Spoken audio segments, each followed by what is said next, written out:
पिछले अध्याय में हमने देखा कि कैसे राजा परीक्षित ने धर्म, बैल और पृथ्वी, गाय की रक्षा करते हुए कलयुग को पहचान लिया। यदि उस प्रवाह को समझना हो तो उसे परीक्षित और धर्म, बैल का संवाद कलयुग का प्रारंभ में देखा जा सकता है। अब इस अध्याय में उसी प्रसंग का विस्तार होता है। कलयुग को नियंत्रित करना और धर्म की रक्षा को स्थिर करना।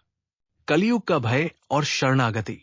जब राजा परीक्षित कलयुग को दंड देने के लिए तैयार होते हैं, तब कली भयभीत होकर उनकी शरण में आ जाता है। वो समझ जाता है कि धर्मनिष्ठ राजा के सामने उसका टिकना संभव नहीं है। यहां एक महत्वपूर्ण सिद्धांत सामने आता है। अधर्म स्वयं भी धर्म के सामने टिक नहीं सकता। राजा का धर्म, दंड और दया का संतुलन। परीक्षित कलयुग को तुरंत नष्ट नहीं करते। वे ये समझते हैं कि इसलिए वे दंड और दया दोनों का संतुलन बनाते हैं। कली को दिए गए स्थान। विस्तृत अर्थ।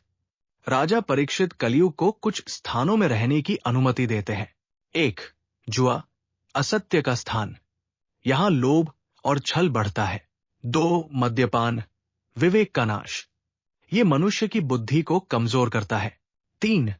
अवैध संबंध, चरित्र का पतन। ये समाज के नैतिक आधार को कमजोर करता है। 4. हिंसा, क्रूरता का विस्तार। ये दया और करुणा को समाप्त करता है। 5. स्वर्ण, धन का मोह। ये सबसे गहरा स्थान है। जहां धन का अत्यधिक मोह होता है, वहां कलयुग सबसे अधिक सक्रिय होता है।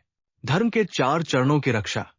इस अध्याय में यह स्पष्ट होता है कि धर्म के 4 चरण, इनकी रक्षा करना ही जीवन का मूल उद्देश्य होना चाहिए। कलयुग में ये धीरे धीरे कमजोर होते हैं, इसलिए इन्हें बचाना आवश्यक है। परीक्षित का आदर्श शासन। राजा परीक्षित का चरित्र यहां एक आदर्श राजा के रूप में उभरता है। वे धर्म के रक्षक हैं, न्यायप्रिय है, सजग है और समय के संकेतों को समझते हैं। यह दिखाता है कि नेतृत्व केवल शक्ति नहीं, बल्कि धर्म और विवेक पर आधारित होना चाहिए। अधर्म का सूक्ष्म स्वरूप। ये अध्याय ये भी सिखाता है कि अधर्म हमेशा स्पष्ट रूप में नहीं आता। कई बार वो लालच, अहंकार, मोह, असत्य के रूप में धीरे धीरे प्रवेश करता है। कलयुग से बचने का उपाय।